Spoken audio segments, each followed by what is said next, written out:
Astros, Rockets. I just realized that when you said World Champion Astros, as you were, Ms. Wolf. Keep it right there. Time now for Say What? The Rams have made several additions this offseason. Ndamukong Suh, Marcus Peters, Aqib Talib most notably. Some have asked how they will all handle these personalities in that locker room out there in L.A. Head coach Sean McVay doesn't seem concerned. Say what? When you look at the guys that we have acquired with Marcus, Aqib, and now Ndamukong, you know, if something like that happens down the road, we want to make sure it's a fit for us. But certainly all these guys are great football players, too, and those are something that surely makes you look like a better coach. You know, I think the defensive coordinator has more swag than all of them, so we'll be in good shape. Let's said swag. There's the swag. Look at Wade. Everyone should follow Wade on Twitter, @sonofbum. I had a large part in getting Wade on Twitter. I used to host some radio shows with Wade back in Houston, so that's my experience with him. He's one of the most fun coaches in the league. You love Wade. Oh, yeah. He Wade can definitely handle the personality. He has gotten, he's gone to extreme measures to have talented players, regardless of what their personality was, and you see results instantly in his defense. I covered Wade when he coached Buffalo. I was covering the Bills, and his press conferences were some of all the teams I've covered, were some of the most entertaining press conferences. So you are right. Go follow him on Twitter. And that's him tweeting. Don't let people believe that's some social media manager. That is Wade tweeting, sending out those GIFs and the one-liners. He's great.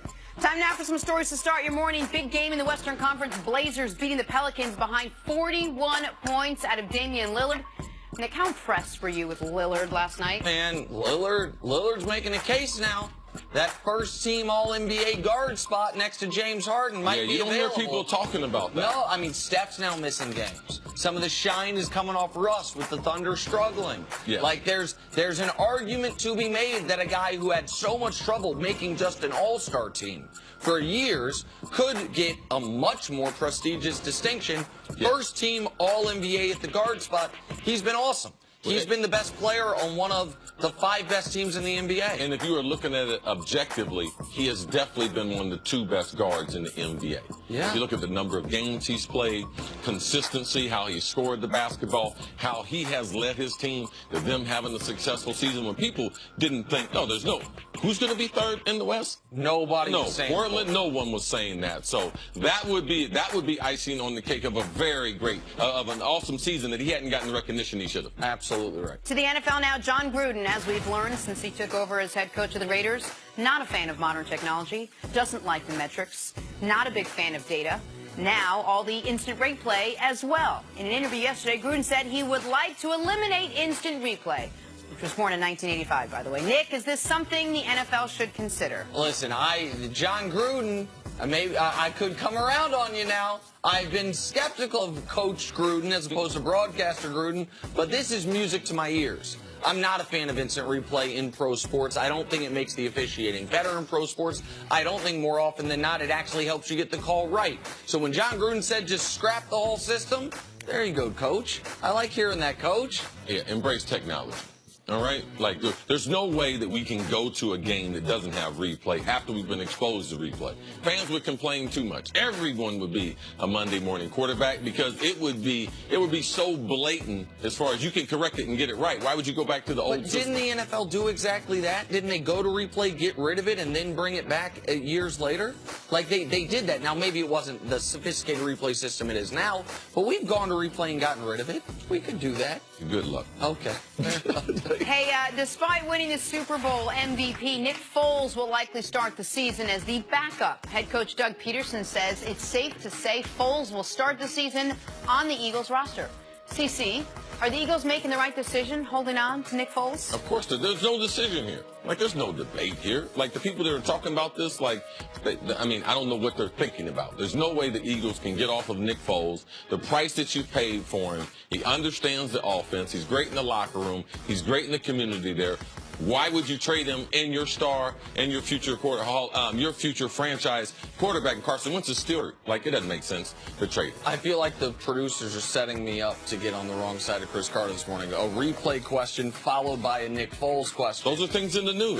No, I understand. It's just that maybe if you straighten out some of your takes and everything, then like there won't be a problem. Just be like normal. Just be like with normal. The Giants and Odell Beckham, where of course everyone is available. Of course Nick Foles should be available, and depending on Carson Wentz's health and depending on how desperate another team is close to the season, if they suffer a quarterback injury, I'm not yet convinced that Nick Foles is absolutely a Philadelphia Eagle next year, even if right now their plan is for Nick Foles to be a Philadelphia Eagle next year. All right, finally, the NFL approved rules to penalize players who lead with the crown of their helmet. Several players, including Richard Sherman, were outspoken in opposition to the change. Sherman says it'll lead to more lower extremity injuries. Cece, what's your reaction to this rule change? It's a tough one. I mean, they continue to make it harder for defenders to be able to defend the pass. Like, especially safeties in the middle of the field. Like, this is a collision sport. And now when you talk about lowering the head, are they going to start targeting and start hitting guys with their shoulder, but start hitting them at their hip joint or at their knee joint? Like, that's what Richard Sherman, when you're playing the game, he understands what you have to try to do to be able to avoid getting your head into the play. So, I mean, they're just making the target area for wide receiver or offensive players, they're just making it smaller.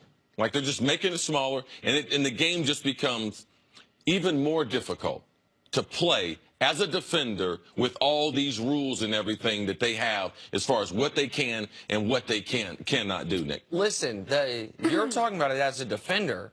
I went into this. I looked at how the rule is written. The rule is, I'm very curious to see how this rule will be applied. Because the way this rule is written, they remove the tackle box distinction, and they no longer talk about offense-defense. Meaning, the way it's written, are we talking about flagging running backs? Like, are we talking about on a quarterback? Like, every quarterback sneak, what does a quarterback do? Typically gets the ball, lowers his head, and like the way the rule is written, it removes the word forcible. So I want to see how this is actually adjudicated. I want to see how this is applied, because I think some of the reaction to this was, if you are going to go by the letter of the law on this, it drastically changes the game. Now, I don't think they will go by the letter of the law on it. I think it's just to further emphasize the brutal hits we're trying to remove from the game. But do you understand what the concern that I have? Oh, yeah, absolutely. I don't think they're going to rule on as far as the offensive player, because there's only a few ways you can protect yourself. One is lowering your shoulder, but the other one is lowering your head, because the head is the hardest surface, and it protects you from incoming defenders. And go ahead, Jen. No, go ahead. The other thing is that they're talking about is whether or not this is going to be subjected to replay and ejection the way the collegiate rule is. I don't know anyone that thinks the way the NCAA does the targeting rule is done effectively. So I would not like to see that to come to the NFL. I see that when players get kicked out of games for what seem to be bang, not dirty plays, like, I don't think people want that to come to the NFL, right? No, absolutely not. And so this is one of those things that it's going to be hard to judge this until we see it applied. Because if they are saying running backs can't lower your head when you're trying to pick up a first down, that changes everything dramatically. I doubt they'll do that. Just one of a number of rules that were discussed. Moving on to the other new rulemaking news, all 32 teams unanimously approved the changes to the catch rule. So here's how it works. You must have control of the ball. You must have 2 feet down or another body part down, and you must make or have the ability to make a football move, such as a third step or a reach or extension towards the goal line or first down line. All right, Cece, there's a lot to break down here, and I know in an effort to simplify this, a lot of fans might feel like it sounds confusing. What is your reaction to this new rule getting approved now, and will it make the game better, easier for fans to consume? At the beginning, initially, because we've had so many plays that they consider controversial based on the old rule and based on the question, what is a catch? And when you have a number of your players, coaches, and your fans, Roger thought that now was the time to look at the catch rule and how can we simplify it. So they're trying to simplify it by removing the ground and the conversation of the ground. I was never for removing the ground, because to me, I think it's impossible to remove the ground when your ground is the surface that you're playing on. But I understand. I believe it is better. I do believe, though, we'll get into the first month of the season, within the first 4 games, and we'll have people in an outcry because the old rule, there's going to be a fumble or a ruling that's not in someone else's favor, and then people are going to wonder, oh, wow, I thought that, wow, well, what is that right there? Right. I just believe that that is going to happen. There is no perfect way to do it. I like the way that they have done it.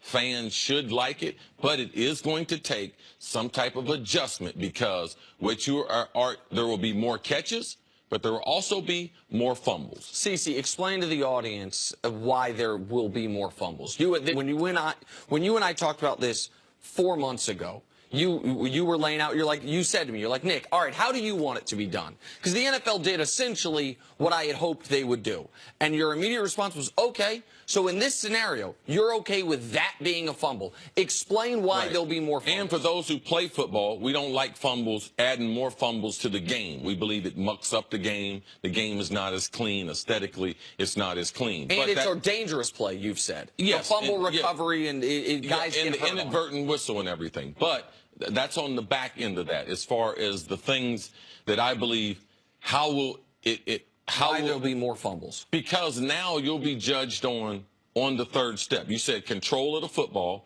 2 feet down, and a third step. So now, on that third step, if you go to the ground, which you didn't have to survive before, the ground can cause a fumble. So we've grown up with football our whole lives saying the ground can't cause a fumble. Now with the new rule, the ground can cause a fumble in the field of play. So, let me try to paint the picture for the audience. Imagine a receiver running a crossing route who, when he catches the ball, he's already kind of stumbling. We see that happen all the time. Yep. But he keeps his feet long enough to where he takes 3 steps, he has the ball, he ultimately loses his balance, falls, and the ball pops loose. Yeah. Before that was incomplete pass. And now that's a fumble. Yes. Now that's a fumble. And that was a big concern of yours, was there's going to be a lot more fumbles. Now that won't apply if the guy is stumbling into the end zone. Like the people only think about this on scoring plays. What they want is Jesse James to be a touchdown. It's why Jesse James is the picture right there. And on that play, it's like, oh, he crossed the goal line, the world stops. But the world only stops at the goal line. So the scenario where this same play happens, but it's at the 5-yard line, when that ball comes loose, let's say it falls out of his hands there instead of him maintaining some type of control, that's a loose football. It's a live football. And Cece's point on the injuries is another one, which we've all seen, which is the blindside blocks. I know they're trying to take those out of the game, but more than that, guys diving for the ball on the piles. We see linemen have their knees rolled up on. Yep. We see players get beat up inside the pile. Like, there is no perfect way to adjudicate this. Like, there is no perfect way to say. Right. But fans should embrace it, because the reason why it was changed, so fans can enjoy the game more, and so there will be more catches, more of these spectacular plays. They will be added to the game now. So for someone like you who wanted these changes implemented and thought these changes would better the game, are you happy with everything that was done? I am happy with everything that was done. The thing that I want more than anything is what I forgot who came up with this standard, but I think it's a fair one. The 100 football fans in a bar thing. Like, if people are watching it, I understand why to the league or to players it seems absurd.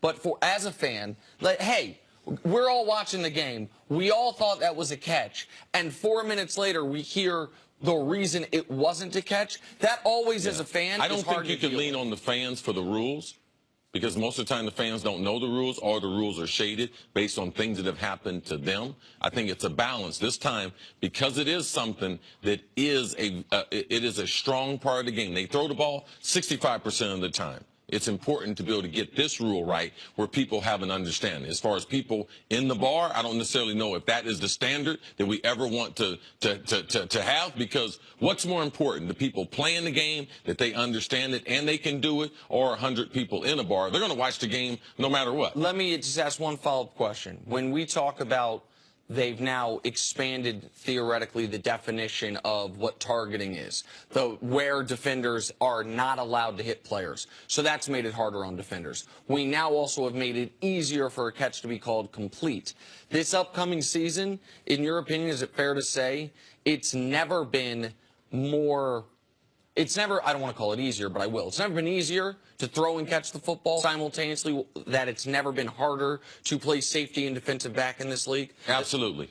In the same, both of those things to be true. It is easier now to catch the ball based on the type of ball that they have, the type of technology in the gloves, and as much as they throw the ball from as many spread formations, that part is so much easier. And now for the defenders, with that lowering of the head, yes, it becomes even. They had the toughest job in the business, and it even got tougher. Why do I feel like we're not going to stop talking about this? And even throughout the season, this is still going to come up, and it's still going to be discussed, and we're still going to wonder whether, Mike. I'm gonna just tell them that's what they wanted. That's right.